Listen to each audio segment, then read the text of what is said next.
I am that I am. Adamus of sovereign domain. Welcome to Shambra. I am Adamus, just passing through. Just passing through this gathering of human masters, taking a few hours once a month to gather, to be in the safe space. I know what you do when you're here at my gathering. I know what you do each month when you turn into this shout. You take a deep breath, you relax, you let go of all that mock you. And then in the weeks that come to pass, you pick up some more. You doubt yourself, you think about it. And then you come back and we release and let go once again. Because you do have this inner knowingness, no matter what that mind of you tells you, you do have that inner knowingness. And that's what guides you, it's what brings you here, and what makes you a true master. But me, I'm just passing through on my way to maybe another gathering in the Ascended Masters Club. We picked up another one last week. You're jealous? Ooh, they say right away. Do you hear that, guys and ladies? Thank you. There's actually more former ladies in the Ascended Masters Club than there are men. Yeah, it's about the same ratio as what you have here, about 70% women masters, 30% men. So men, man up. Master up. But me, I'm just passing through on my way to another dimension, on my way to another experience. No lessons for me. I got done with those a long time ago. I'm just passing through because I can. I'm just passing through because, it's sensual. It's beautiful. It's damn amusing, Carrie. Yes. I'm just passing through. On my way, out in the hitherlands, on my way, as I meet one master to another. Beyond, I say, to the few time travelers, to the few conscious time travelers that are out there. Beyond. And finally, we got this camera. Finally. I'm just passing through. Nothing holds me back. Nothing sticks me in place. Nothing makes me forget who I am. And my dear master friends, it should be that same way for you. That consciousness of just passing through. That's all you're doing. You're just passing through this experience on this planet Earth. Just passing through. Going through a beautiful experience. Just passing through. Whereas most humans have the perception of they live and like this is it. And then they, Sandra, little cafe, cream please. We are out of creamer, but we do have Goat's milk is fine. Freshly milked. Like I said, I'm just passing out. I'm passing through. Just passing through. And that's the consciousness of a master. Would you write that down, Linda? A master is always just passing through. You're not living this lifetime just to die and go off to heaven or purgatory, hell, wherever. That's what the consciousness of humanity thinks. Far weighted to that. It's like you have this lesson-laden life here on this planet, and then you die, and that's kind of it. And then you go to this place, or no place at all. A master is free of that. The master is always just passing through. I'm going to come back to this later, in our discussion today. I want you to just feel into the essence of that. You're just passing through. There's been this whole illusion that this is it, that somehow you're stuck here, somehow you're lost in this dimension. You'll discover, hopefully by the end of the day, but definitely by our next gathering, that you're just passing through. That gives such freedom. Such freedom. And the freedom is that you can just pass through anytime you want. Like I do, like some of the other masters do. Careful there. And there is also Careful. Chai. Save that for Katumi.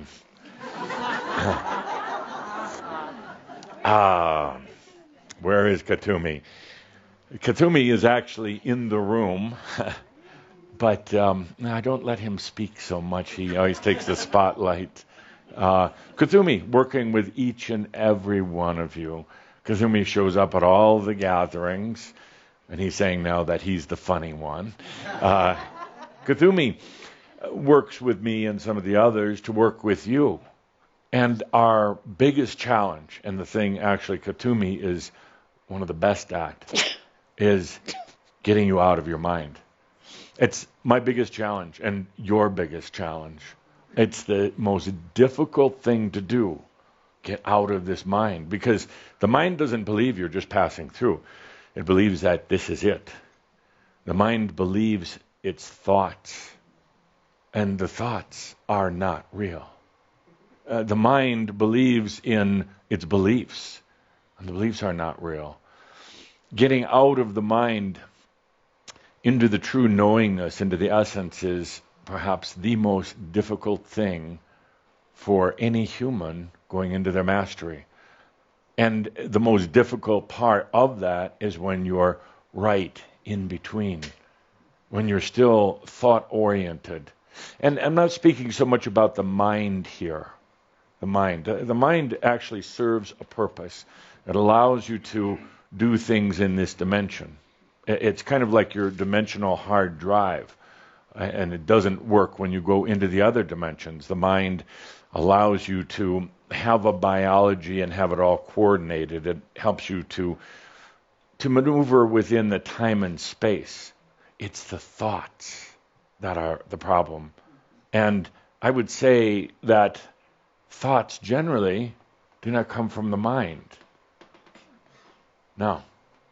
Mind does a wonderful job. It allows you to see with your eyes and hear with your ears and understand things. The mind gets polluted with thoughts. And we'll talk about that today. It's kind of the theme. But for now, let's start with a mirab. And we'll end with one also. But let's start with the mirab. The mirab of just passing through. Mirab, of course, is a time when you just don't have to do anything, including thinking. It's when you take a deep breath and just allow. Just allow. But in this mirab, I'd like you to really feel into how you are just passing through. Doesn't mean you can't experience, as a matter of fact. It enhances the experience. It doesn't mean that there's no sense of ownership in your experiences. No, there's total ownership, but in a very free and liberating way. Get the lights down a little bit. Take a good deep breath as we go into this opening mirab. I am just passing through.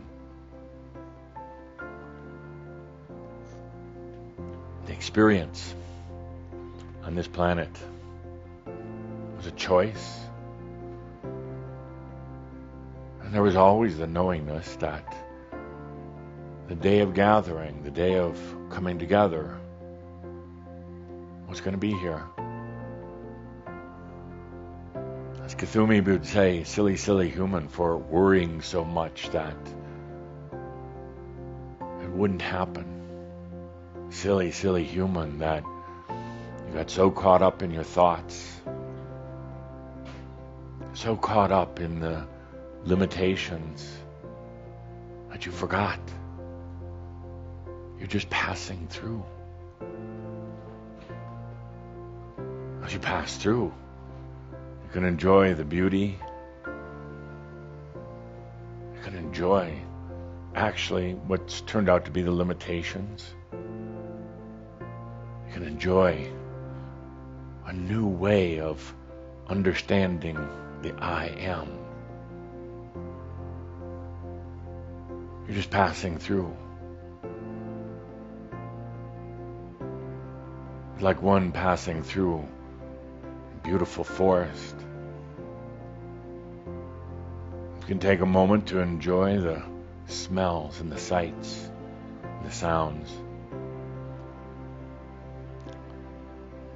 You can take a moment to interact with the trees,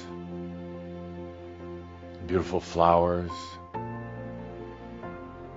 with nature divas. But you're just passing through. This isn't home. This isn't a prison. It's certainly not a test. You're not racing against anyone else. You're passing through. Just for the sake of passing through. Just because you can.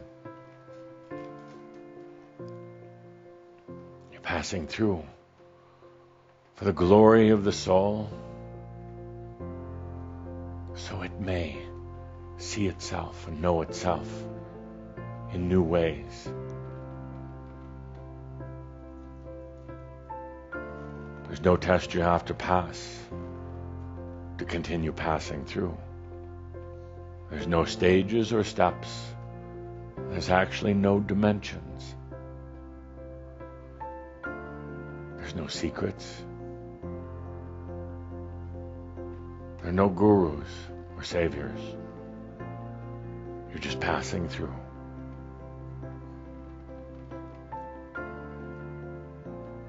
You can dance through as you pass through. You can dance. You can even float.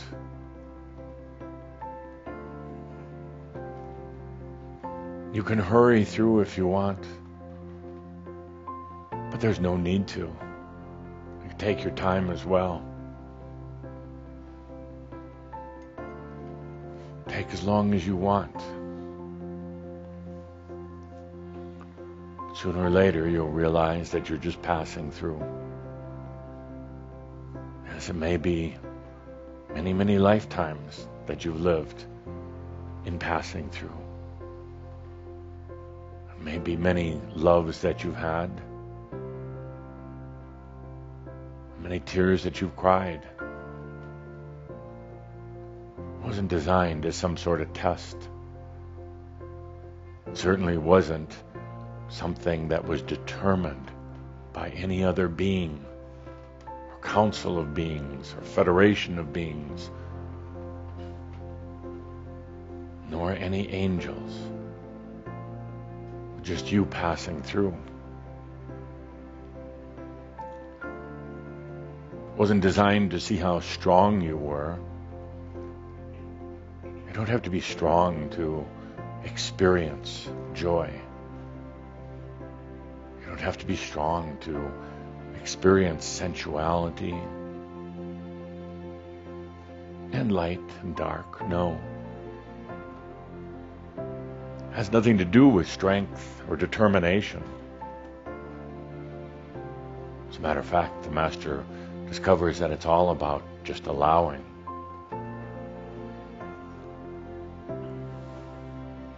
In passing through, experience gets so deep, so rich. Sometimes, well, actually, most of the time, you've forgotten that you were just passing through.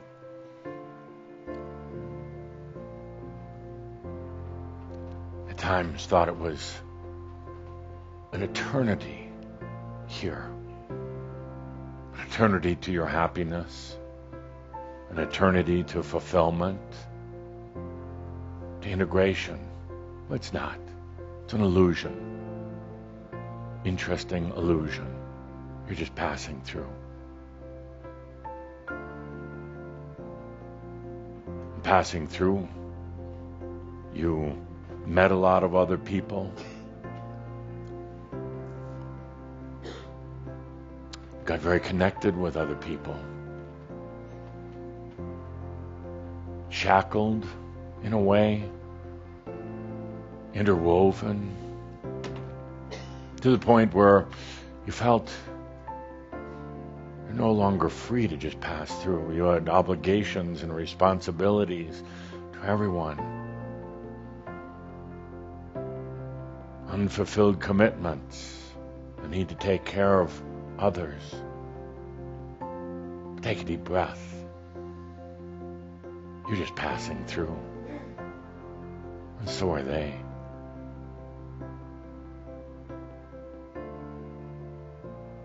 As you pass through this place called Earth, you can choose to experience it how you want. I know, it seems at times like everything's working against you or beyond you. But it's not. It just seems that way. One of those other illusions. You're just passing through this place. Why wouldn't you choose to do it the way you want to? Just passing through.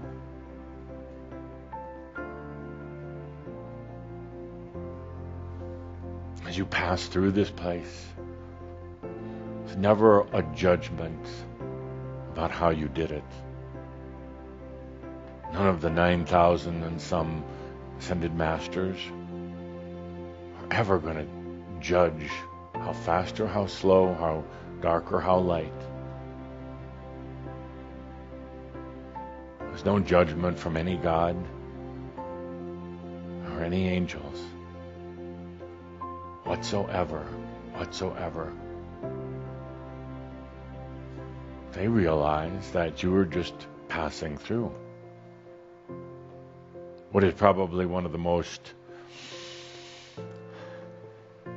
difficult and beautiful, challenging and insightful experiences that a soul being will ever have.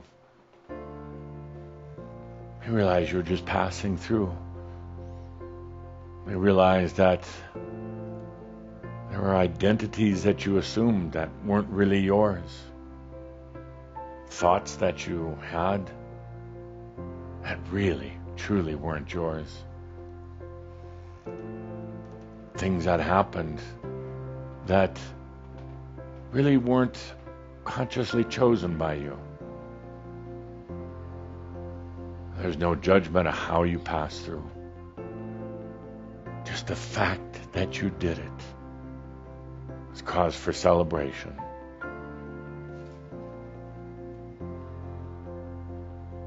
I, Adamus, along with Kathumi, and all of the others who are here with you today, with you masters,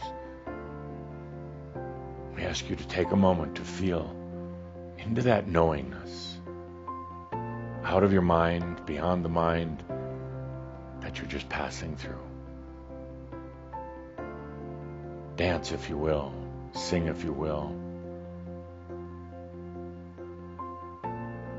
Enjoy all that life has to offer if you will. But you're just passing through.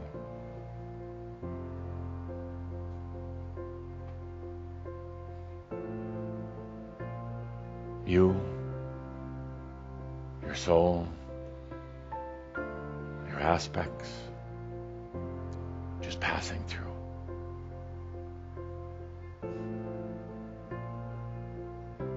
If there's one word that we have for you, simply to live. To live.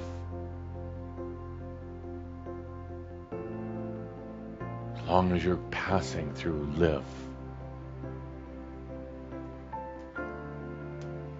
You know exactly what I mean by that and how it applies to you.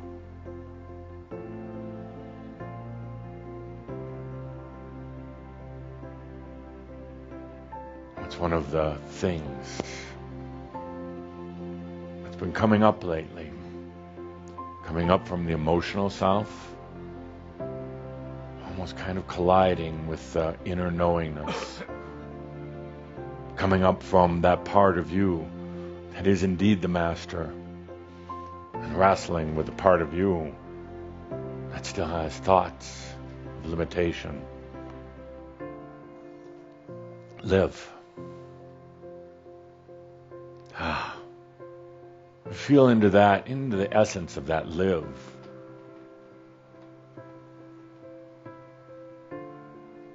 Sounds so beautiful. Just to live.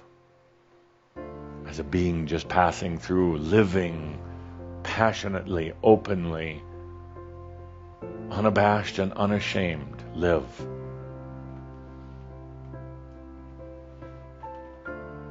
But then that other part, just live. I've been living small.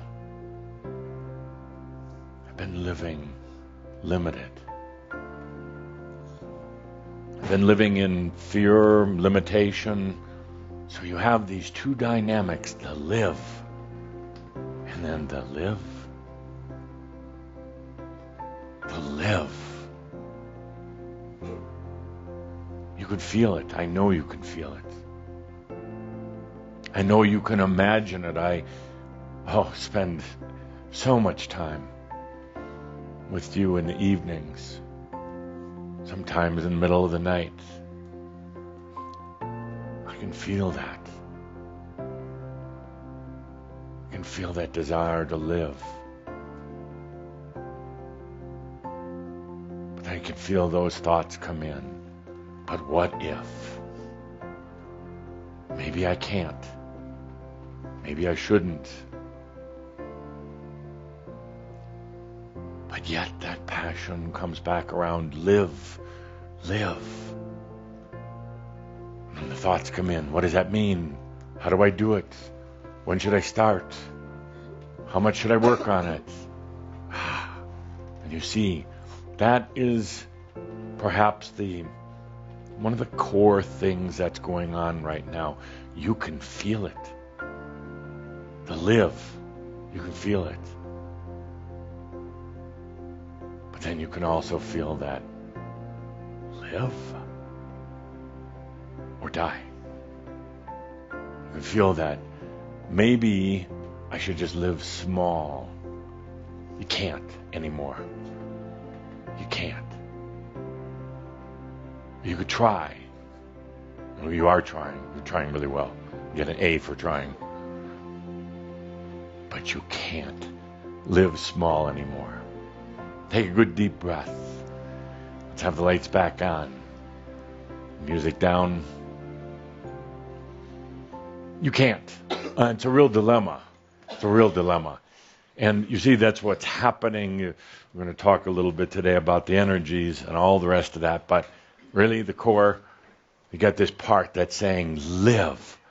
And the other part that's questioning it. The other part it's actually gotten a little comfortable living small, living isolated. You can't anymore. You're going to try. You're going to work at it.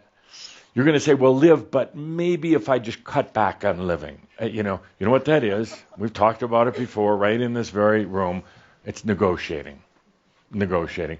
It's one thing to negotiate with others, and that's bad enough. But to negotiate with yourself? Who's the winner there?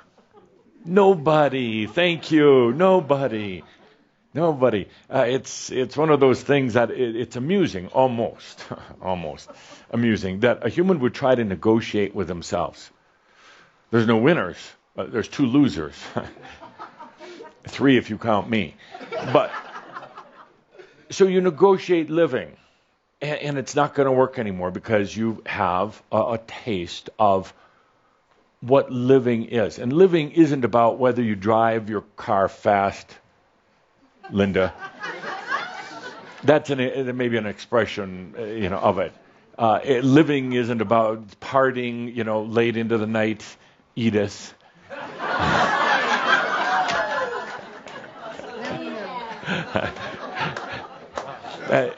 Those are perhaps expressions.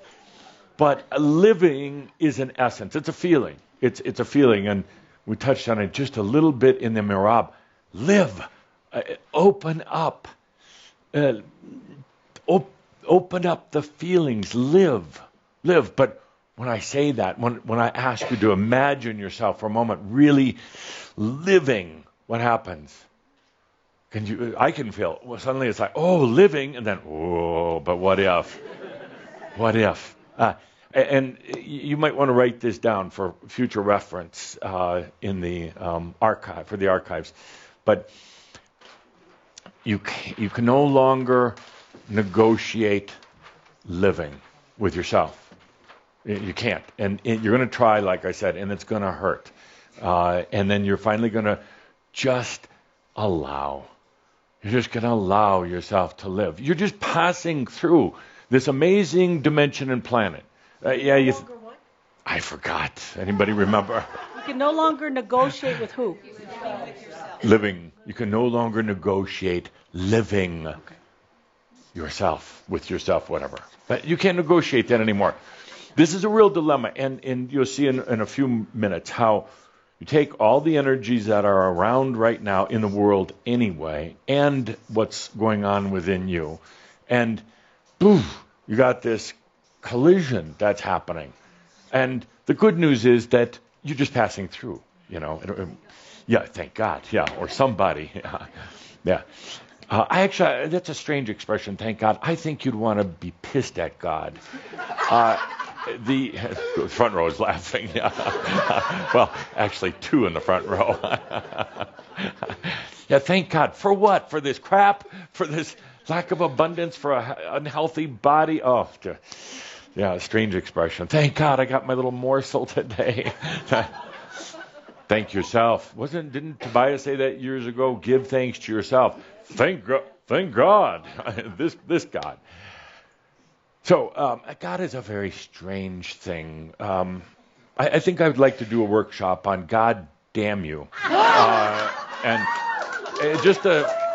we have this new studio. It would be a great one to put out over the internet for the whole world. Yeah, let's do it all over CNN. Yeah. And you know what? BBC. The funny thing is, yeah. You know what? If we, I say we, we are going to do this. If we did this, and it's like, God damn it, and really took a look at the consciousness of God, honestly and openly, without fear. Sometimes you talk about, you can't say bad things about Jesus. You can't talk about Jesus masturbating. But we did, right here in this room, right here in this very room. The amazing thing about that, I'm not going to react.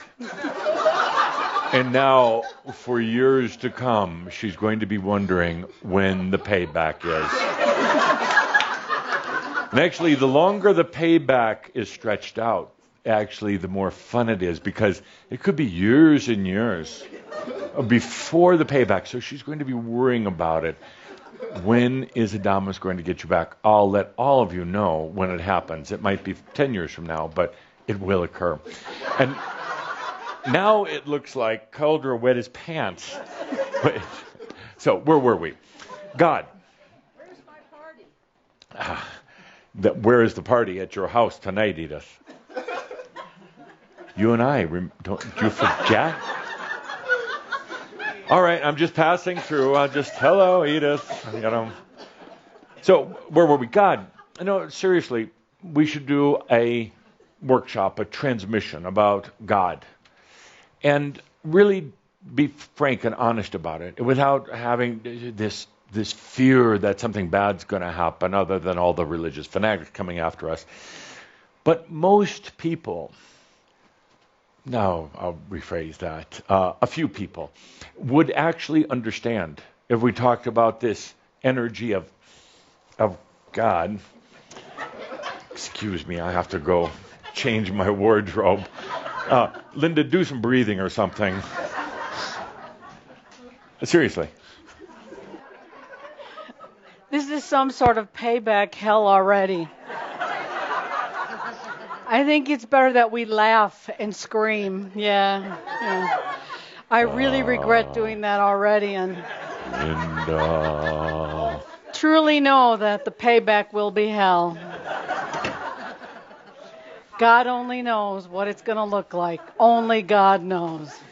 And Adamus. So. Linda. Linda. Oh, no. Okay. It's going to get ugly. Look here then. Ah, I knew it was coming. I knew it was coming. We'll use this later. So where were we? God. There's such an interesting consciousness about God. To the dry cleaner, please. Yes. There's such a. This is more elegant. Oh yes, yes, yes. So where we're God.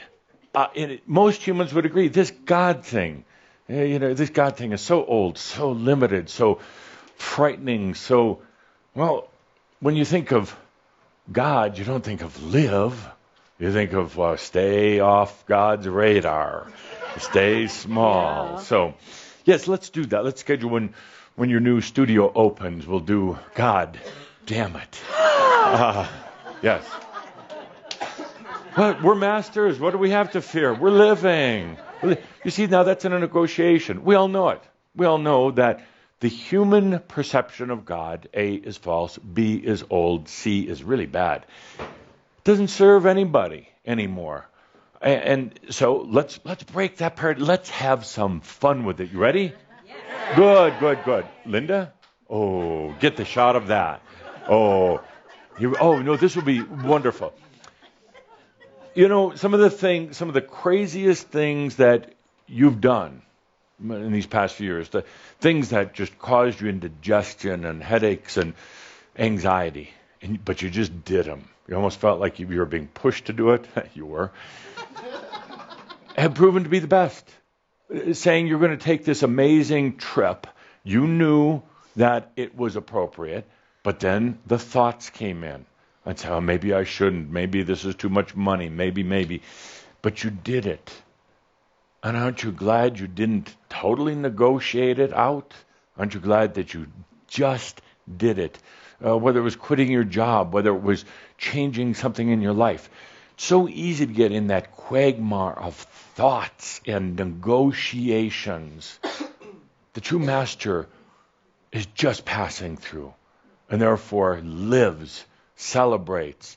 And don't worry about, are you going to do it wrong or hurt someone? Yeah, you're going to hurt someone because it's going to happen. They have expectations of you that you shouldn't have for yourself. So it's going to hurt them a little bit, but in the end, it'll help them.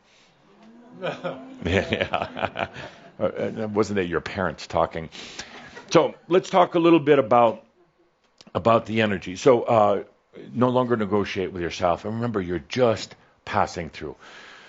So masters, here we are, barely a little over 3 months into this new year. Barely. Doesn't it seem like it's like the end of the year? Some of you have thought, this must be November because no, it's early April. So I'd like to ask you to define the energies that are going on right now. How would you say, what's with the energies? Let's say on a global, on a bigger basis. Linda with the microphone. What is it with the energies? And Billy, would you write some of these? What's going on with the energies, Pete? I can't speak for the world, but I know what's happening to me. Good. What's happening? Being compressed, and it's forcing me inside of myself more. Compressed? Yeah. How do you feel? Well, do you feel it in your body? Does your body hurt? I'm more centered within myself now. Okay. It broke loose a lot of aspects or addictions. Yeah. I became really aware of how much I live in them. Yes. Okay. And to get rid of that low energy, they call it now, not bad energy or anything like that, but low energy. Right. So you're being smashed into yourself. Yes. That's a very good way of putting it. Yeah. Yeah. Good. And how does that feel? Oh, wonderful. Oh, really? Yeah. No, seriously, because awakens me to who I really am, the source, and thankfulness or gratefulness for being created. Yeah. The disadvantage of having that compression is that you got to kind of look at yourself in the mirror. Correct. Yeah. Because it's just you. Yeah. Yeah. Yeah. You're smiling. Well, that's good. That's good. Love it. Great. Good. Thank you. Excellent. Next, what's going on with these energies? This is important to really understand the energies, both internal and external, because there's a lot going on right now. I think Linda mentioned the other day on your radio program. What was that about? What was said about the energies? Are you talking about the Bob Schieffer thing? Oh, there's a very, very show on TV called Face the Nation, and a host named Bob Schieffer, who's been on there for decades. I mean, I can't believe he's still alive. And he opened his show last Sunday literally saying he could not ever remember opening his show in all the history that he'd done it with there being so many major events going on, significant events going on in the world right now. True, and there are. And we, on the other side, don't look at it in terms of headlines and the literal events. We just look at the energy factor and the energy movement. In other words, how much overall energy is there and how fast is it moving? There's been times on the planet where there's a lot of energy, but it's really not moving. But this is unprecedented. The amount of energy, and that's how we see things. We don't see you as the physical beings that you see yourself as. We just see like balls of energy. We look at this planet as an energy whole. Within it are a variety of, you could say, colors, levels, nuances, but we see it as just kind of the wholeness of energy and the activity, and it's both right now. So a lot of you may be feeling it in your bones, literally. I mean, because there is a lot. Good. Next. Yes. Right here. Yes. Energy. What's going on with it? It's ripping my life. Yeah. How? Inside out. Ripping your life inside out. How? Well, getting rid of the crap that's within me. Yeah. Good. Are you fighting it? Are you fighting back? Yeah, I've been doing that for a little bit, but I sort of gave up. Yeah. And it's good like this. Yeah. Good. Good. The energies, thank you, as intense as they are, we've said it before, but they could just like pulverize you if you're resisting. And these energies, I'm not talking about belonging to anyone or anything. It's just the energy that's been called to this planet for right now. And you will feel it in parts of you, just like it's grinding down. And even what used to be kind of an escape, going to sleep at night, isn't an escape anymore. Matter of fact, it's questionable which is more challenging, stressful, your waking state or your sleeping state. In other words, not a whole lot of escape. It's right there. However, you're going to feel it compressing you. It could come to the point of just feeling like it's smashing you. And that's appropriate, actually, that overall feeling. It's only when you start fighting it or negotiating it or anything else is when it's going to hurt. So what do? You breathe and allow. You really do. Breathe and allow. Absolutely. Good. A few more, dear Linda. Yes. Energies right now. Accessible. Good. How is that working? Personally, for me, I have embarked on allowing things to occur in my life, and I'm getting ready to go to Peru. Good. Excellent. As a nurse. Yes. Excellent. Good. Very accessible. Matter of fact, almost shockingly accessible. And again, you see that there's this convergence, all these energies coming together, and with it, tremendous opportunities that you probably couldn't have imagined, or better way of saying it, you wouldn't let yourself imagine before. In other words, you were rather linear in what you were letting yourself imagine.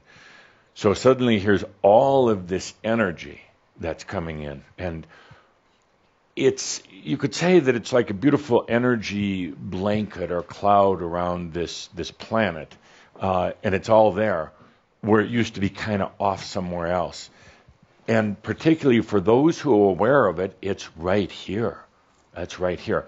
A lot of humans are just kind of walking right past it, oblivious to the fact that it's there. They're just feeling crazier in the brain than ever. But for those who are aware of it, it's so accessible that suddenly, instead of just kind of a nice stair-step effect of things happening for you, it's all happening together. There is no stairs. It's just all there.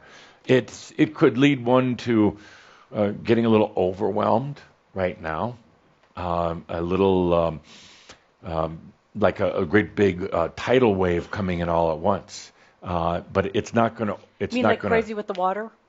Pardon? Like crazy with the water? Yes, crazy with it. Yeah. No, that's a different affliction. That.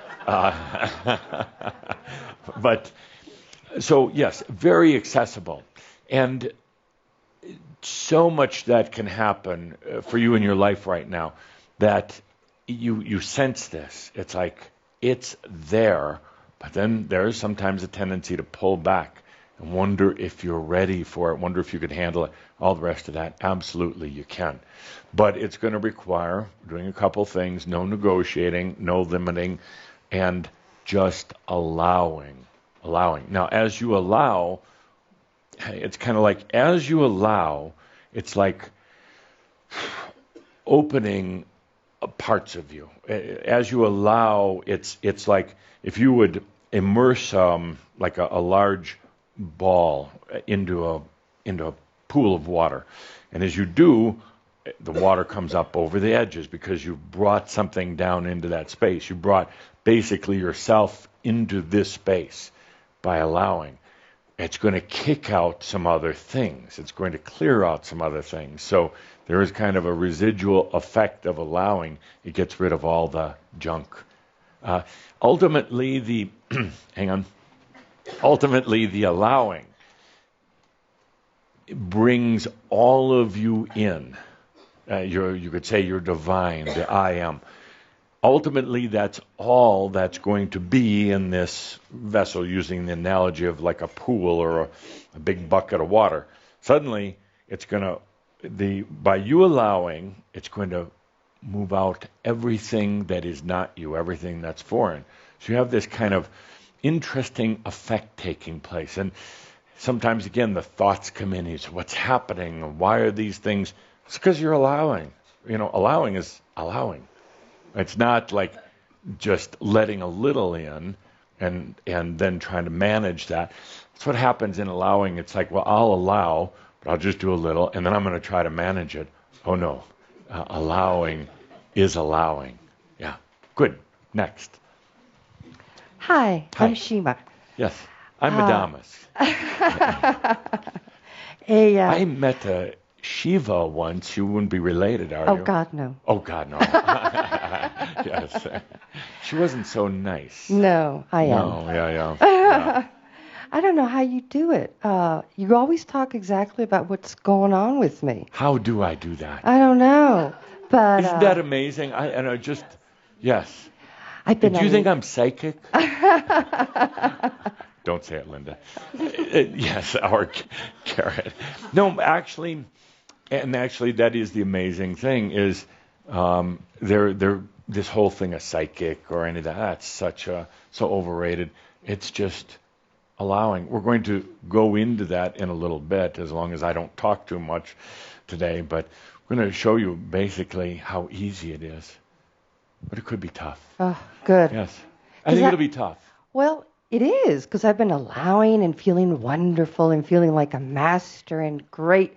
And then suddenly I woke up April Fool's Day. Yeah. And I felt horrible. Yes. I mean, it was like tormenting. I was compressed. It was to the point where yesterday, I didn't even want to get out of bed. Yeah. I felt no hope. Did you get out of bed? It was like yes, I did. Oh. It was like a I death. would have stayed in bed. Well, I did. I got out and then I got back in. And then I got out and I got back in. Oh, look at the negotiation here. I have to get up. I have to be prove myself. And then you negotiate, and it's like, no, I'm really going to go back to bed, but I have to get up and do something. I go, stay in bed. You're just passing through. At the end of all this, you're going to. I'm so glad I stayed in bed that day or that But week. it really was. It was like a death. Yeah. I felt like something inside of me was dying. It was, and I guess it's that you're talking about when you allow. Yes. All kinds of stuff come out. It does. It does. You know? Yeah, of strange places at times. I'm not talking about your thoughts. At least it comes out. Yeah. So I'm glad I'm here. Good. Thank you. Thank you so much. Okay, one more. The energy. What's going on? What's going on in this world? I'll be good. It's sporadic. Sporadic. And Good way of you've putting already it. touched, and we've already touched Yes. on that. But yeah, it's just so sporadic because the Yes. the highs are so incredibly high now, and the lows are like, where did that come from? Yeah. So what to do? Just cruise through it. Yeah. Breathe, baby, breathe. Yeah. Breathe and allow. Yeah. And thank you. Sporadic, intense, overwhelming, amazing opportunities. I forgot to mention the world falling apart, people going crazy more than ever before. Yes, it's all here. And thank God, that you, God, are insightful enough, wise enough to know that you can come here and hear yourself, which is exactly what we do here. You can come here and at the new center, I need a really big mirror. You can come no here problem. and see yourself in the mirror through me. Dave, photo op, see yourself in the mirror through me. Yeah, there you go. So, a big mirror. So it's very, very crazy times, crazier than ever, more imbalance than ever. And one of the side effects, which you're aware of, but fortunately I don't think you're going to have much of a problem with it, one of the side effects is more and more people going out of their minds right now. Now, and I'm not supposed to talk about this, but I'm going to anyway. Those are the fun ones. There's an epidemic on this planet of people using anxiety and depression medications. And you could say perhaps it's appropriate because there's so many people going out of their minds. So many people breaking down, cracking up. But the funny thing is these medications really do not help in the long run. Take them temporarily, sure, you're going to feel a little better, but haven't you heard the ads on television and the radio saying, by the way, if your antidepressant medication doesn't work and you feel more suicidal than ever, try this on top of it. Like the second one is going to make you even less suicidal? I don't think so. What you're seeing is, first of all, we're moving outside of the mental era that's been around for a long, long time. This planet is moving outside of the mental. But there's so much intensity and pressure, and people don't understand what their thoughts are. In other words, where thought comes from. They don't understand the true feeling and true essence. So they're going out of their minds. And to add company to the misery, and this is one of the things that we're going to be working on or playing with, actually, is that hypnosis is prevalent on this planet. It's right up there with SES, the sexual energy virus. And it wasn't ever brought in a sinister way. It just kind of happened that the mind became very good at taking things in from the outside that didn't belong to it and owning it, but yet rejecting its own true feelings and what I would call true thoughts rather than the emotional self or limited self thoughts. So it's kind of an odd quirk in the human intelligence. That's kind of an oxymoron. The thinking that, so it takes in thoughts that don't belong to it. That's why some days you have a bad day, is because you can have a couple of good days, for instance, because you're in your energy, but then something pops you back out into everything out there, And you feel it because you're still tuned into it. You're still kind of dialed into it. And suddenly you do the crash. And then you blame it on yourself. What's wrong with me? Why am I having a bad day? Did I eat the wrong kind of food? Did I not do the right kind of allowing? Am I a bad person at heart? And, all these other things. No, it's just you're going through the intensity. That's where you take a deep breath and stop worrying about it. You stop worrying about it. You're just passing through. This is just a gig. You're just having a good time, right? Yeah, good. Oof, oof. So, my dear friends, let's. So you have all these factors going on, and this hypnosis thing, very, very prevalent on the planet right now. Scary prevalent on the planet, not for you, but for others. In a way, you can't go back into your hypnotic lull, your hypnotic sleep. You cannot. So please do not be afraid that suddenly I'm going to be hypnotizing you and having you get up and walk around the room screaming like a chicken.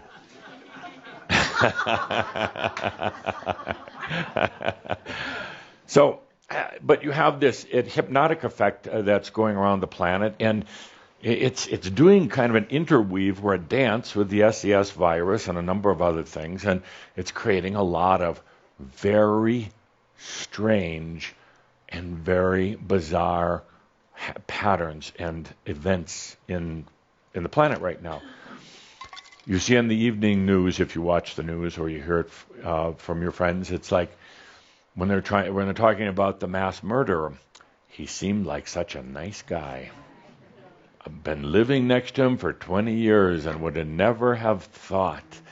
He volunteered, or she, I'm sorry to pick on the men today, she, did all this social work and suddenly pulled out the Mossberg and blew away half the whatever.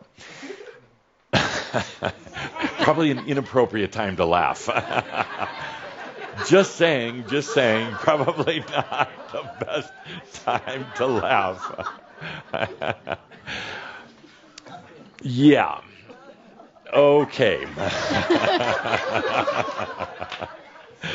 Yeah, looks pretty good, huh? Yeah. Good. Okay, so that leads me to a little drama interjection here. What happened to Flight 370? No, I'm asking you. No, you live here. I don't. I'm just passing through. What happened, Linda? Would you? I'd like to hear a couple of theories. What happened? What happened to Flight 370? And just just say it. Just go ahead. Stand up, please. It crashed. Actually, that was good. Thank you. Not some intergalactic portal. Wait. It didn't crash. Oh, you two. If it didn't crash, where did it land? UFOs. In another dimension. In another dimension, okay. Possible. Very possible. I'm sure there's some interdimensional activity surrounding it right now. Yeah, so is it just flying around in another dimension, like 24th dimension? Those poor flight attendants. There's no more food left to serve them, and the toilets are full. Well, what do they do? Good. Gross is right. Anybody who flies. Yes, David. From Crash, about the crash. Yes, it did crash. Yes, it did at crash. The bottom of the ocean, further south Yes. than where they're looking. Good. And the best way to describe the issue, not pilot suicide, but let's just say the electronic guidance systems were hacked. Good. And there's a lot of money involved. Can't get into that right now, but this is via remote viewing, just for those who knows what that is. Technical remote viewing. Good. Conspiracy, or should we say more deliberate? Deliberate. Is that what you're saying, Dave? Deliberate. Yes. Okay. Good. One more. From beyond. One more. Oh, Carol's got one. Oh, and then one after Carol, I saw another fun hand Okay, go. good. UFO came and rescued them because they were having a hydraulic problem. And The UFO was? a UFO, Ashtar. The UFO was having a hydraulic problem? Oh, good. No. I've never been on a UFO with hydraulics. And took them to a planet outside. Give them back. They're having a better time there than they did here. Oh, a better time. Okay, but still rude. Just to pick up a aircraft and take it away. They were crashing. Yeah. But I mean, they should have just like gently eased them back down. Last one. Yes. It went through an unexpected, crazy experience. Master of the obvious.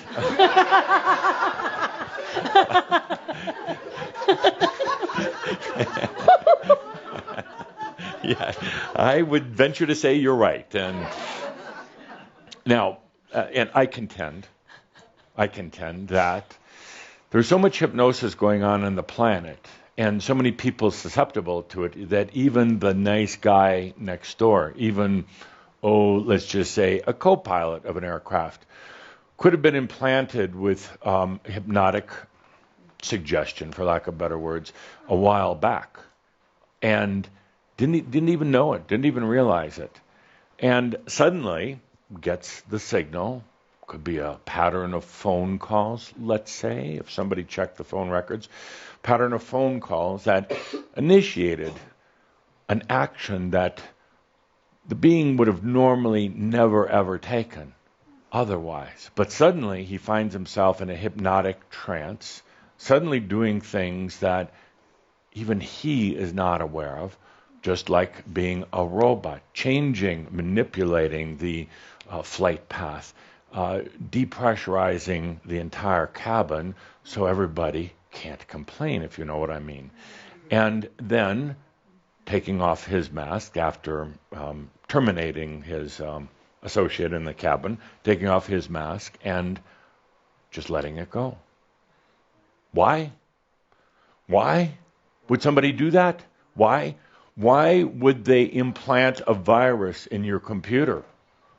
Why would they destroy your hard drive? Because they can, even if they don't make 10 cents off of it. A very, very strange energy. Why? Because they wanted to see if it would work. And it did. And it did. And it's not the only one. If you go back actually and read, particularly in the last, let's say 3 or 4 years of mass murders or crazy acts by people, and the police are going back trying to find what happened. What happened? And the psychiatrist and psychologist get involved and comes up with all their inane theories about it. But what happens is there is this hypnosis. Something I will tell you again, you do not need to worry about either being the one who carries out a crazy act or is a victim of a crazy act like that. You're out of that energy. But it's going to happen more and more in this planet. It's like sending in a drone, but this drone happens to be a human, an otherwise good human, maybe a church-going human. And it's just going to be more and more of that. We're right in this strange edge with the mind on this planet. And what it takes right now is for a few people, group of people, that understand the mechanisms of the mind. And I'm not talking about how the fluids work and the electromagnetic balances and everything else, but I'm talking about what the mind really is, the role it plays, and more so, what a thought is. With that actually very simple, basic understanding of what a thought is, then you can go beyond that thought. You can get out of this thought trap. You can get out of that limited emotional human thought self. That's going to change the dynamics for the planet, for consciousness in general, but more than anything, you'll have fun with it. And then you'll start to understand you're just passing through. You're not stuck here. So let's talk about thought for a moment. You know, I've talked a lot in the past. I've used the word mind. Actually, the mind, the brain, is a very necessary element. Early on, when you started coming to this planet and taking on physical form, it was very hard to stay here, to stay balanced, kind of like a light being trying to be a physical being. The mind was kind of the connection piece, the part that allowed you to stay in balance here. The mind was used to understand, actually to direct biology. It was its number one purpose, to direct biology through this thing that we call the aniatron. So it was to basically integrate the light self into the biology. Next, it was used for simple memory and simple kind of a relationship of time and space. The true light body really doesn't understand time and space, doesn't want to. It doesn't acclimate well to time and space. So it's like a big puffy, drifty thing. So it was very difficult to stay embodied here. But through this connection device called the mind, you were able to do that. The mind also allowed a discernment in this dimension that the divine intelligence, let's say, really doesn't or didn't have. Divine intelligence had no familiarity with this physical reality, and therefore very little sense of any of discernment.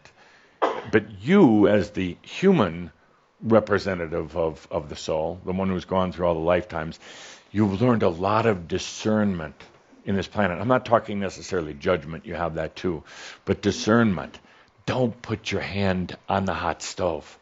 It's going to burn. It's kind of a very simple, basic discernment, but don't walk off the edge of the cliff. You don't have wings like a bird. So you learn these things along the way, and the mind serves a very brilliant purpose in that. It's also through the mind that, as much as the mind was that connection device for your light body to originally come into the physical, that mind will also be an integral part of letting the true light body in. It was used to kind of adjust the light body in the past, but now it's actually going to allow that light body in. The mind has become so good at the chemical and electromagnetic and some of the other energy pulsations that it knows how to kind of keep a balance now. So it's actually through the mechanism of the brain that a lot of your light body will come in. We'll get into that in more detail. It's happening right now anyway. So the mind serves a very good purpose, but along the way, the mind itself, a number of other dynamics, had this thing called thoughts. Thoughts. And those thoughts are the things that are truly have become limiting. The thoughts were kind of a form of mini consciousness or limited consciousness that came from the combination of your brain and understanding this reality, but also starting the belief in limitation. So you could say that the soul embodied part of itself, of a ray of itself, into this physical reality, took on a body, took on a brain, and then farted. And those are thoughts. And that's actually pretty true. It came up with a thought. The thought was limited. The thought was based on a lot of beliefs and limitations and fears and things like that. So humans have become thought beings. Now, there's a difference between the mind and what it knows and a thought. The thought tends to have judgment and limitation and fear and anxiety, and after a while, with a long succession of thoughts, which really aren't intelligence, they're not high consciousness. They're kind of like little farts along the way. No, it's the best way I can describe it. Little bubbles happening. These little thoughts come out, in such a succession or progression that pretty soon that you start to believe the thoughts, and you start to believe that you are the thoughts. And pretty soon the thoughts start to dominate, they start to control, they start to run the show. I contend that these thoughts actually are about as valuable as a fart, and they're about as insightful as that. It's true. And they come from a very false place. They come from kind of a false interpretation of otherwise very true data. And the true data being, you're here on this planet, and put your hand on the stove, you're going to get burned. And if you punch somebody in the face, they're probably going to punch you back or sue you. It used to be we'd punch back, and now you just get a lawyer and you sue. So you have this whole series of thoughts now, and you buy into them, and then you send out another thought to try to control all these other thoughts that you really don't like. But what it does, it just merges with those other thoughts you don't like and becomes even more thoughts that you don't like. And then you think about, well, how do I get out of all these thoughts? And you have another one of those farts come out, and it joins the other smelly thoughts. And then in desperation, how do I get out? What do I do? How, I don't know what to think anymore. And that's when the human goes crazy. It starts doing very, very bizarre things. Because I contend that thoughts also take life out of life. They really do. They're the things that you negotiate with yourself with. It's one thought negotiating with another thought. It's like one bad flatulence negotiating with another flatulence. And they both stink. I'm sorry to be... They both stink.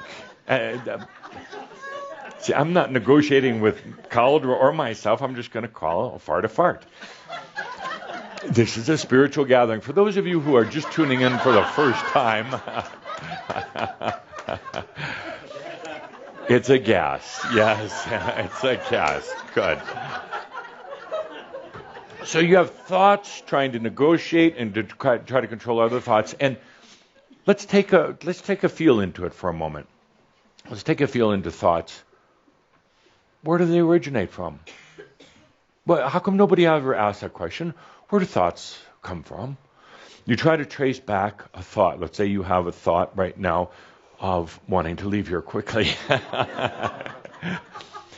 Let's say you have a thought, an emotional thought. Every one of you has had several of those today, an emotional thought, a feeling about yourself, an emotional thought about another person, or an emotional thought when I say, have fun going back to work on Monday in your cubicle.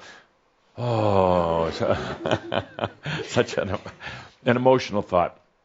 So, where do these come from?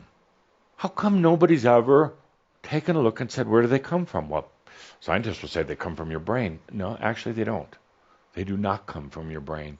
Brain does not have emotional thoughts at all. It cranks out facts and figures. It pulls up historical data when emotional thought calls on it. Where do these thoughts come from? Yeah. Big mystery. Big mystery. Well, a lot of people say, well, that's just you. That's who you are. I contend, and the master should understand this, that they're not yours. Not at all. They're just little bubbles, being belched out. They're not yours. And if you try to trace them back and find the origins of a thought, what a great title for a book. Origins of a thought. It'll almost be impossible because the tracks have been covered up with so many other tracks of other thoughts. And pretty soon you start looking at tracks upon tracks upon tracks, and you could never get to the origin of a thought. But yet it's there. Yet you act on it. You believe it. You think that it's you, and it's not. That thought could be also group thought or mass consciousness thought. It could be a thought coming from other people that you're just letting into your thoughts, somebody else's farts joining with your farts, and you say, oh yeah, mine are really bad, aren't they? Well, no, actually it wasn't yours to begin with. It was just stink out there that you accepted as yourself. And I pointed out the hypnosis thing before because this is how people have gotten to be. This is how consciousness has gotten to be. It's just a lot of acceptance or lack of real understanding of these thoughts. People say, well, these crazy thoughts are mine, and then they go to a psychiatrist. That's like going to a bigger fart to understand your little farts. And and the psychiatrist or psychologist is trying to help you to understand why you're crazy when they don't even know where thoughts come from. They don't understand the brain. They don't understand its role. They don't understand what a thought was and how thoughts come together. They don't understand that because of thought basis for activity on this planet, that one can very easily be implanted with an idea of, hey, land that plane in the ocean. And that was the basic suggestion. Wasn't go ahead and kill 250 some people. It was, hey, land that airplane in the ocean. And it was so much of a hypnotic program.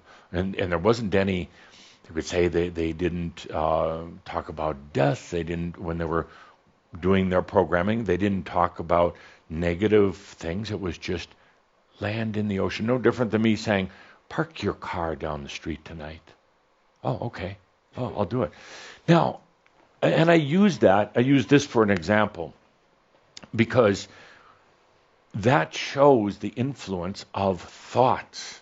And that shows the power, and there's a lot of power behind it, of thoughts.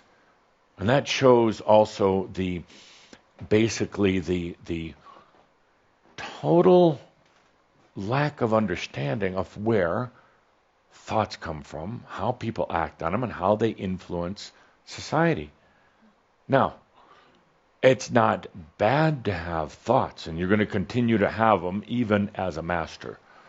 But you start to discern what are really your thoughts and where do they originate from.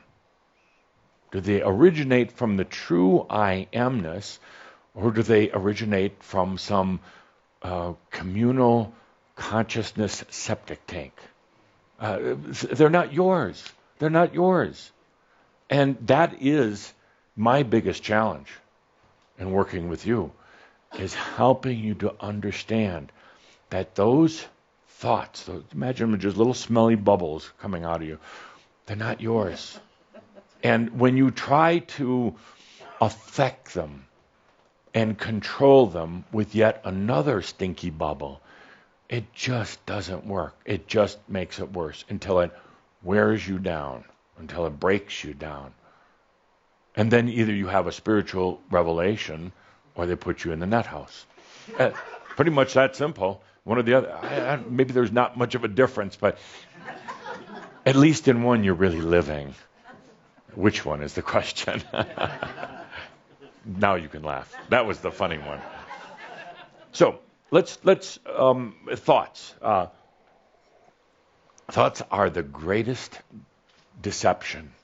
And my dear master, teacher, friends, if there's anything that I'm going to ask you to teach about with others, it's that thoughts are truly deceptive. And they're not yours. And when you teach your students, you make them, help them, not force them, to understand that those are not theirs unless they want it to be. But that's going to cause all sorts of hell to break out because they're going to say, I don't know which ones. I don't know if I want that to be my thought. And then they're going to have another thought fart to try to understand whether that thought is theirs or not. And you see the dilemma. You see the dilemma.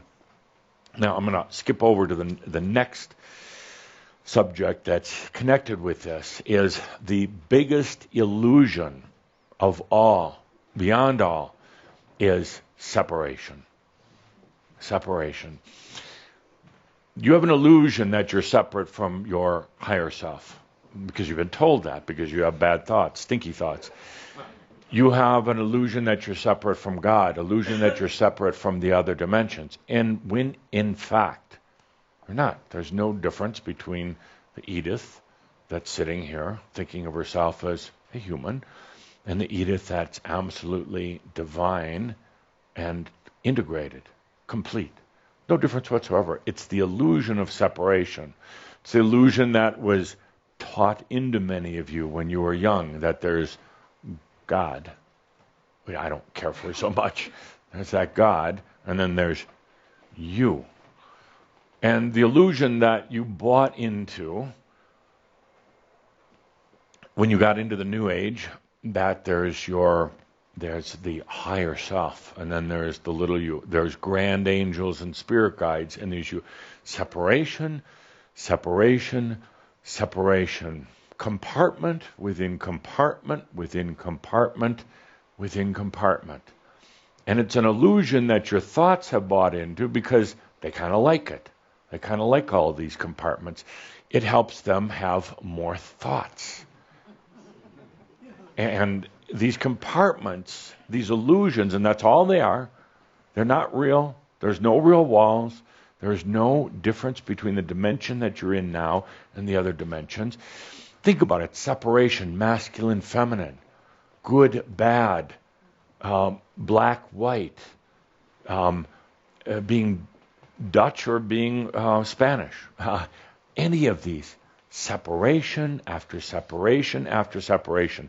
I'm going to ask you to feel, not to think, but to feel into all the separations that you have bought into, naturally.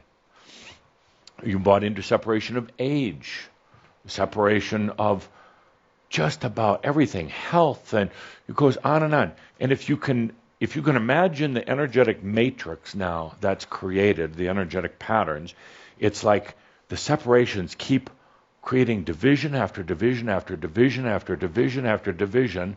And then when you try to find your way out of this morass, back to your simplicity, back to your beauty, you have so many, it's like a big maze with dead ends in it, that you simply give up. You put forth a little bit of effort, and then a thought comes along that causes you to compromise and say, I just can't do it.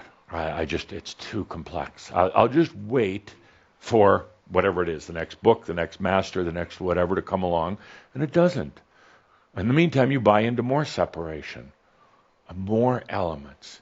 The fact is that these separations are just an illusion, starting with the separation about you and God, you and your higher self. Now, I use the term with you, your limited self or your limited emotional self versus your free self. Because there is that part of you that's sitting here right now, Sart, that is the free self. It's already there. It's not out there. It's not behind some secret wall. It's right there. But the illusion, intensified through the thoughts, is so strong that you buy into it. You buy into it. And it's almost, you could say, from the basis of thought, thought being now these little thoughts are limited, judgmental, distorted realities. But you start putting that, thank you, you start putting all of these thoughts along with separation, and it's almost unimaginable how you get out. That's where people go crazy. How do I get out? That's where I say, allow. Allow. Allowing is, some have said it's oversimplification, and I say, praise the Lord, you are right. You are right. It is oversimplification, and that's what it takes. Because there are those who are still wanting to have thoughts, these little fart bubbles, chase after other thoughts and round them up, collect them, control them, and now you just have even more of a mess, more thought and more separation. What to do? What to do? Take a deep breath and you allow. you're allowing yourself, you are allowing a natural process of basically disconnecting all of the thoughts that have linked together, creating kind of a strange bond with each other, but yet creating a huge veil or a huge illusion. They cannot stay connected in their dysfunctional way, your thoughts, the moment you start allowing. So suddenly, these bonds, it's not just bonds, but these thoughts, they link to each other, kind of like the atoms in a molecule. They link to each other, they glue on each other, and then some come along and then take over a whole group of little glued together thoughts and kind of encompass them, swallow them up, and it's and then another thought comes in and swallows up those thoughts. With allowing, you start to, it's basically a solvent for the glue that's locked together a lot of thoughts. It starts to disconnect them. The glue was the belief that this was real. And when you start allowing, the glue starts dissolving. You don't have to do anything. Don't get in there with little scrub brushes and little squirt cans and try to. You'll get so lost in your thoughts, literally, that they will absorb you. They will. So what do? You sit back. You don't even have to address the thoughts themselves. You don't have to think about your thoughts, because that's not so good. You take a deep breath and you allow. What are you allowing? Everything.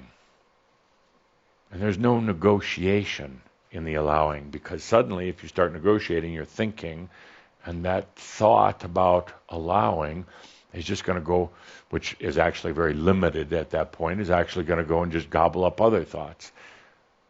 So you just stop for a moment and allow. You're not allowing God or me or angels. One could say you're allowing truth, and the only truth is you. You are also a lot of untruths. Matter of fact, mostly untruths.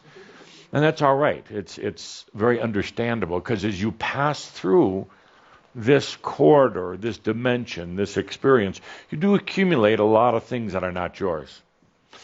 You accumulate a lot of thoughts.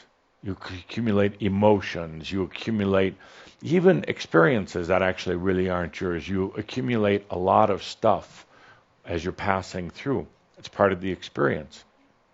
You don't want to pass through so clean and intact that you never really experience life.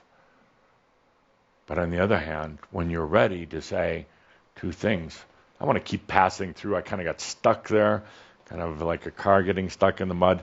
Let's get it going again. And I want to live, because I don't want to pass through until I've really lived.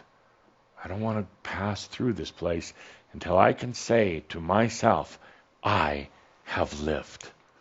I have lived. So you take a deep breath and you allow. The moment you allow, true allowing, you come to your truth. Not universal truth, cosmic truth, God truth, angel truth, but your truth. That's what you're allowing, you. Now, will the thoughts come in? Absolutely. They're going to come in and say, yeah, but what is you and what is truth? More farts. I almost did it over here, but... So you take a deep breath and you laugh and you just allow. Because passing through is a natural process. The experience of living, true living, is all natural. The disconnecting of the thoughts, in other words, letting down the illusion, is natural. You can't break the illusion with yet another illusion. And that's what so many have tried in the past. That's what we call Machio. And that's what happens as one starts coming into their mastery. A lot of more illusions to go after other illusions. It's like, okay, I'm not happy with these illusions that I'm having in my life and the manifestation that they're creating. So what am I going to do? Create another illusion to go chasing after those. Then you just have more illusions, more fart bubbles in the game. That's all you're doing until you stop. Take a deep breath and allow. You're letting yourself be. There's no tricks. There's no manipulation. There's no doing it for 20 minutes a day or anything like that. It's not even a tool, my friends. A tool suggests that you're going to go in and start manipulating at something. It's not a tool. It's who you really are. That's it. Now the thoughts are going to come in there, and they're going to try to interfere. And that's when you just tell them to shut up, you're a fart. Or I think that's where the term fart head came from. Thought brain and fart head, same thing.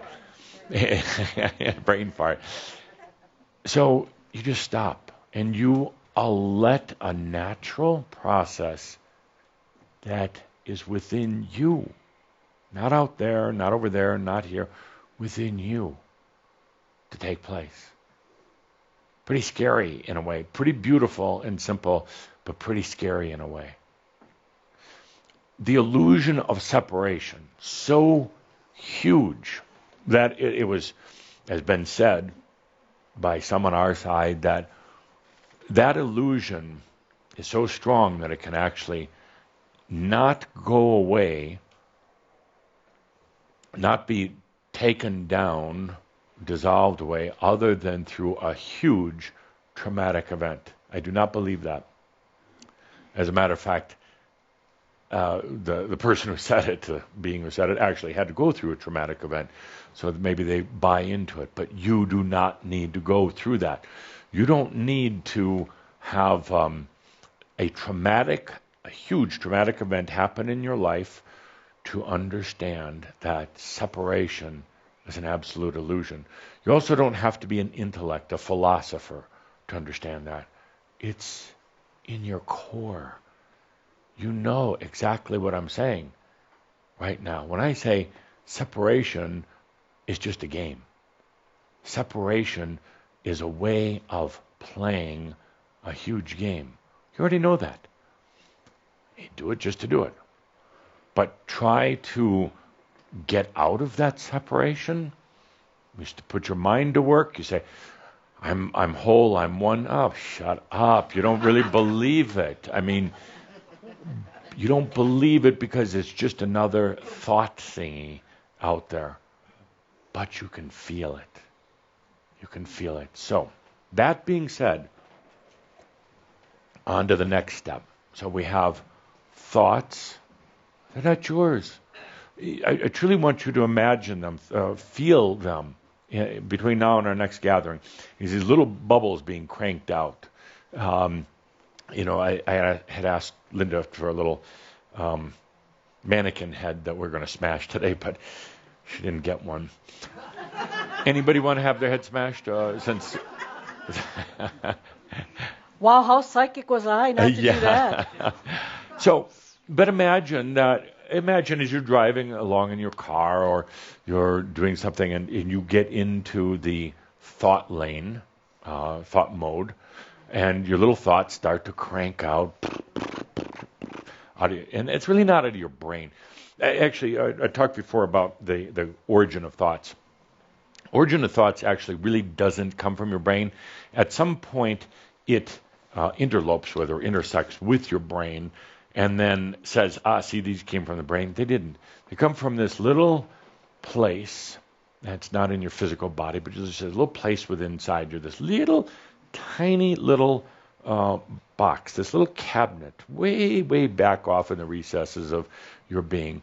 Has limited consciousness. It's kind of like a consciousness quirk, a little funny little thing within the bigger scope of your consciousness that believes that in limitation, and it's kind of real quirky. That's where thoughts come from. They don't come from your mind or your heart. It's just kind of it's kind of a rough edge of consciousness that's never really been polished off like most of the rest of your consciousness. So it's still that little rough edge that doesn't really quite yet understand I am that I am. Let's say 99% of the rest of your consciousness understands it. It goes, oh yeah, I am that I am. So cool. But you get this little rough edge yet that needs some sanding. Actually just looking for a good time. And it's that little corner that's saying that it's limited, and it's churning out these little thoughts. Just curious, what happens if it just churns out thoughts of limitation, thoughts of separation, thoughts of anxiety, thoughts of lack of abundance, and just cranking. You want to do that? You want to do that? Yes. One does not have to be psychic to understand Linda. Come on, come up and do that. Come on, we'll do it together. Come on, we'll do it together. No. It's that little limited consciousness that's doing that. Ready? Yeah.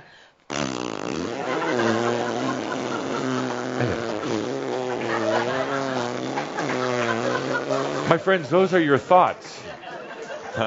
Those are your thoughts. And it's not so consistent. And then it won't hear anything. And it's like, no, really, can you feel it? That's your thoughts, and sometimes they stink and they're really not yours. But now they've gotten into a pattern. They just keep coming up. You are thought patterned. I truly want you to feel into this, how you generate thoughts. Wake up in the morning, and usually within about a minute to 90 seconds, on both ends. It's the biological thing, but you start thinking. What am I going to do today? What am I up against? Oh my God, another day. Oh, I woke up and I'm still not fully enlightened. Oh, what do I have to do? Shut up. Allow. You know it, you do it, I see it. And then you quiet down for a minute. You occupy yourself with, I want a fart button. Those are easy to find. Master's fart button. That's easy to find. And then you occupy yourself because it's like, oh my God, I'm tired of these thoughts. So what do? You start occupying yourself, making coffee, doing your thing, getting on the internet. But then those thoughts, they start coming up. Mid-morning thoughts. It's once again, you've gotten some of the details out of the way. You've gotten your day underway. So you can stop and take just a breath for a minute. What do? That's that thought farts again, just cranking out. And then you get so tired of it, it exhausts you. You say, okay, I got to make it to lunch today. And by the way, it tires your body. Your body really doesn't like thought farts. Your body is like, what is going on? Can't they just allow the body? It'll heal itself, but not with thought farts happening. So they're patterns through the day. The worst ones that tend to come in are late in the evening, particularly right before you go to bed or once you're in bed. Ooh, that's a tough one because now you're in a prone position, you're quiet, and that's when these can really come out. And you're trying to get to sleep, but what that thought fart machine is just going. It's like, oh my God, so what do? Or you either get up and try to occupy yourself, or you have a glass of wine, or some of you take sleeping medication or whatever, until you exhaust yourself. Do you realize that is probably the default way of handling thoughts, emotional thoughts, limited thoughts that really aren't yours? Exhaust yourself. And then you can just collapse. You don't have that going on. There's actually a better way. It's allowing. And it's not a thought. It's the real you. It's the real you. Edith. Smile. Yes, you look so serious for a moment there. So, now on to the next very important progression today. Actually, not important at all, but fun progression. You know how sometimes when you're asked to imagine, you breathe and you imagine, your life in 2 years from now. Imagine, where you want to live. Imagine who you're with. And it's kind of fun, imagining. Imagine that you're free of some of the encumbrances in your life. You really actually don't have to really work anymore. Imagine that you have this, your body has rejuvenated itself. Now, all that's interesting up to a point. And this is where, by the way, where real mastery comes in. Interesting up to a point. But you got thoughts involved in that. And you have thoughts, limited thoughts. First of all, when you start negotiating, and say, well, I can't have a house that big. I can't have. And also, my friends, listen carefully. If you need a visual in your imagination, a visual. So somebody says, in 2 years, they're leading a meditation. In 2 years, your life is free.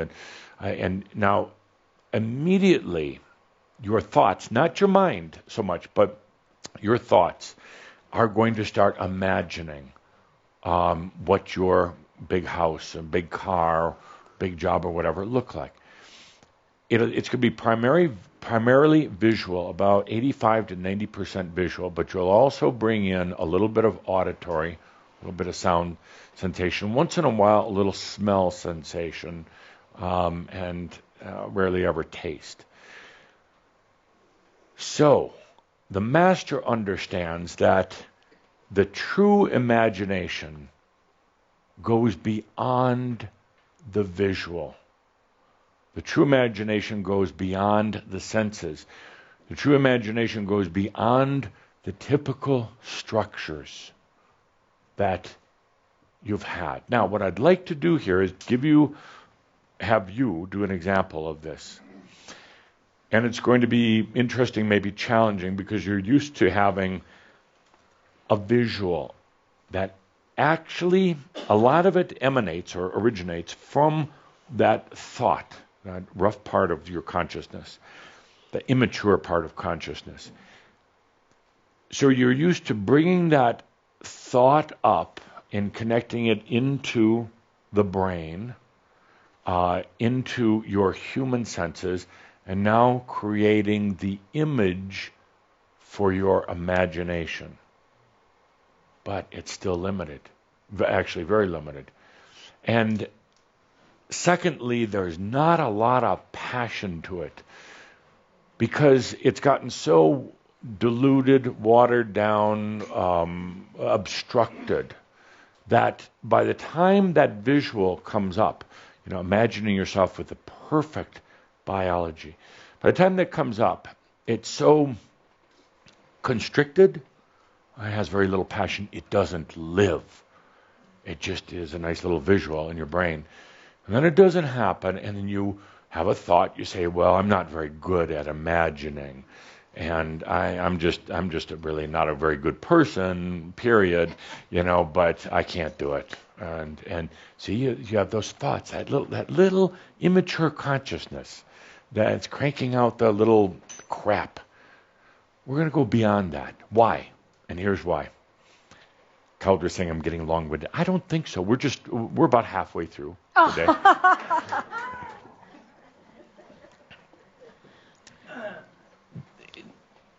The master understands that the moment they choose it, that's it. Tobias called it a point of separation. I call it just beingness. You don't think about things. If you, for instance, you want to be at a certain level of understanding, you don't think about how you get to that level of understanding. You just become that. You just are. I don't know how to explain it other than saying don't work at it. If you got to work at it, you're thinking, and it's limited. So when you do the I am, for instance, you don't have to like effort your way from human to I am. It's like, no, I am. That's it. No negotiation, no discussion, no thinking. I am. I call it actually star hopping. How do you get to a distant star? You're there. You don't think about how you get there. You don't think about how you have to go through 8 levels of dimensionality. Why? That's for losers. You're just there. You're just there. Thank you. You're just. I would like to record his laugh, and then we'll play it at times when nobody else is laughing. When you're not here, kind of a laugh track. Yes, good. And so, can you give us a good one, and then we'll dub over, kind of mix it. It's a good joke. That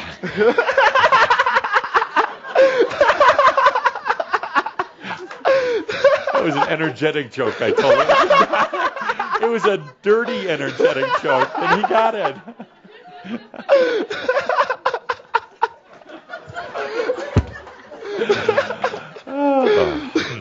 Okay. The laughter is so important, beautiful. It brings life in, and that's really what today's discussion about is. Geez, it's time to live, but we have to talk about what's been holding that back. So, where were we? We're talking about farts. We're talking about life. Talking about the imagination. The master goes beyond that. When the master wants to be on a distant star, they just are like that. They just are. When the master wants to be abundant, they just are. You don't stop and think about how little money you have now, what you have to do to implement that. You choose it. But it's not a thought, you see, because a thought is suddenly going to limit it and pollute it and give you all this other crap and everything else. You just are. That's it. That's how quickly a master does things. Physical, biological health. Don't read 18 books about, health in the New Age, because they're all going to tell you something different, and they all are filled with farts. They're all so mental. That's going to be the hardest challenge that I have with you, your hardest challenge or not. But thinking. Stop thinking about it. It's not false belief. It's just, hey, I'm choosing healthy. Boom. Let it go. Walk away. Don't think about it, because the minute you get that immature consciousness cranking away at it, it's limited. It goes through then it doesn't work. So let's do this. Let's have an experience of imagination, but without the pictures. Without the pictures. Remember when Caulders told the story, back when he was working with Tobias, before he ever started channeling, Tobias came to him one day and said, no more words. Of course, Caulders said, we're going to write letters? Good laugh. No more words, because words are associated with thoughts and they're limited, and also the human word can never truly fully express the essence. So Tobias said no more words, and it was difficult for this one, but he finally got it. And he finally said, it's all there. I don't need words to feel it. Words actually become a burden. Words are useful sometimes. They're a nice tool to use at times, but words are so limited. Same with the pictures in your imagination. It's the essence in that imagination. It's the essence of the healthy body without thought. It's going to be maybe a little tricky, maybe not.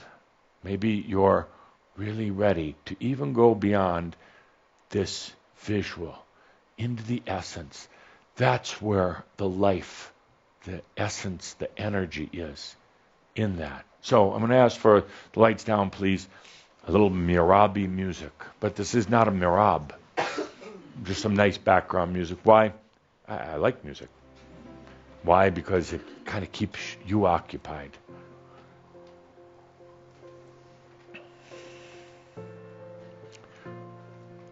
You're just passing through, my friends. Just passing through this wonderful experience called life on this planet. Filled with life. Not limitation, but life. Life is freedom. Life is knowing that you're never going to get stuck. Life is knowing that so many of the thoughts and the things you've been battling aren't yours. Life is freedom to let that soul, that divine, shine from within you. Life is realizing that there's nothing working against you. Nothing at all. Life is knowing that separations can be there when you want to play the game of separation, but they can also instantly come down when you want to feel back into the I am, the wholeness. Life as a master means that your body is no longer just this biological baggage, but it's a way for you to feel and to experience life as it is and all of its sensuality. That body of yours. I know sometimes you have a thought at a time clock is ticking, bringing your body into more age, into more pain at times, less flexibility. I want you to imagine now this body of yours, this vessel of yours, in a state of radiant health. But before you do, don't use thought. Don't see your body. Visually see it in your mind's eye even. Let's get into the essence. Oh, yes, indeed, the mind it'll try to pop in thoughts. Just take a deep breath and come with me beyond the thought. Come with me into the feeling, the essence. What is biology?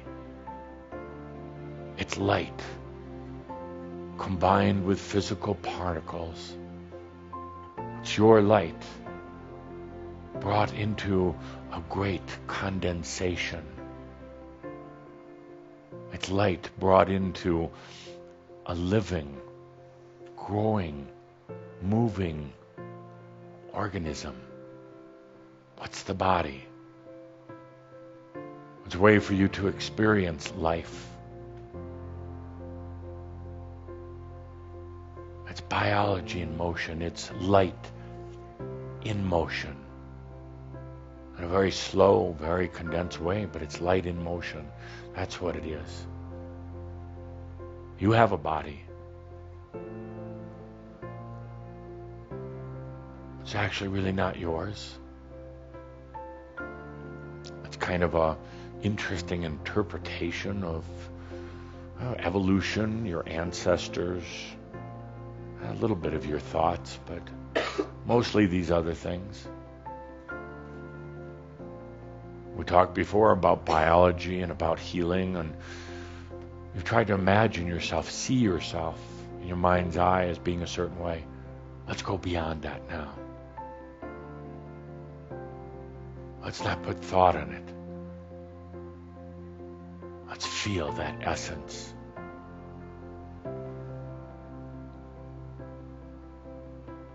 What is the biology? It's light in motion in a very interesting way. That will attract things like DNA and molecules and chromosomes and all the rest of that, but it's essentially light in motion.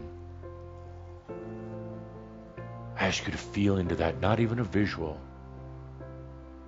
Feel into the essence of light in motion.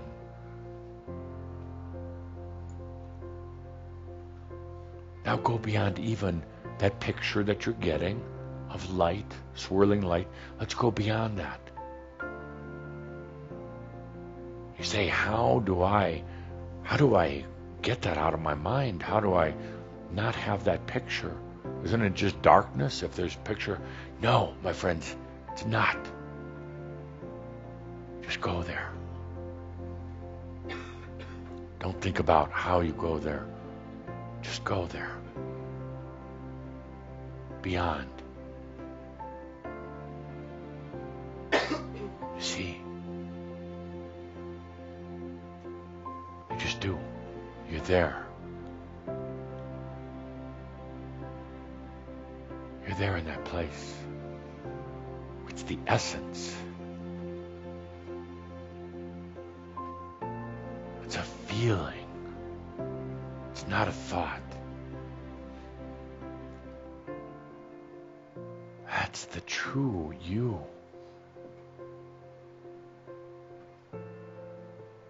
Yes, it's very easy. Suddenly it seems that the thought comes back and you take a deep breath. And you come with me once again beyond that visual, beyond the thought, imagination, into the essence. The essence is you, radiating yourself, experiencing yourself through biology.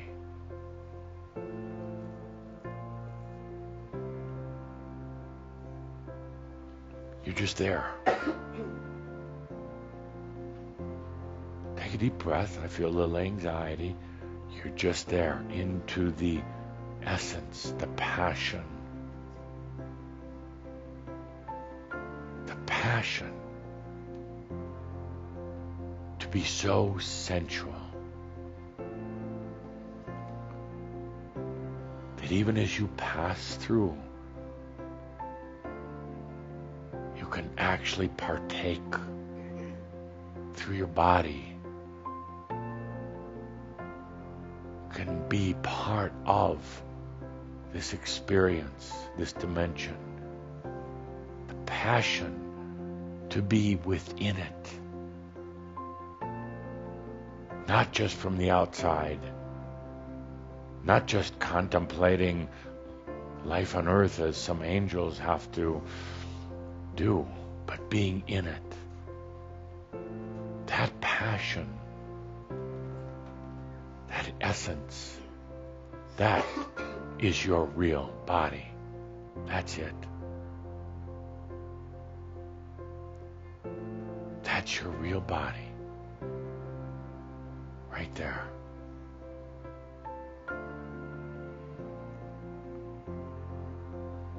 As you get into this essence, you won't feel that strain on your head, trying to think or imagine. You're just allowing it. Oftentimes, imagination was artificially pushed or forced. Never really that effective. You get into the essence by just letting yourself be there. The essence of the body. Beyond the thought or beyond picture. Into the passion. That's where we go, my friends. That's where we go. Beyond thought. Beyond effort. Beyond limitation. So I'm going to ask in these next weeks for you to play around with feeling into your essence, not thinking your way there. No visuals. Well, the visuals will occur, but let yourself star hop. Let yourself go beyond the visual, beyond a mental definition, beyond the thought. That's where we're going, my dear friends. As we do, as you allow the vessel, as you allow the I am to come into this reality. Like I said before, it's like putting a large ball into a bucket of water. Stuff is going to spill off the sides, but stuff that's not needed. A lot of old thoughts and old ways, to make room for the I am in this reality. As you begin to understand what thoughts truly are, where they come from and why they're not yours, you're going to see it in yourself, but you're also going to start seeing it in other people. You're going to see how in a normal conversation or situation in public, there's these thought farts coming from them and landing on you. And it's going to be rather annoying, very annoying, and even more intense, because once you understand the dynamics of what's happening, it's harder to be in that. But you take a deep breath and you realize that this is just part of the transition, and you realize you're not stuck here. You're a visitor. You're just passing through. And you remember also that all is well in all of creation. Thank you.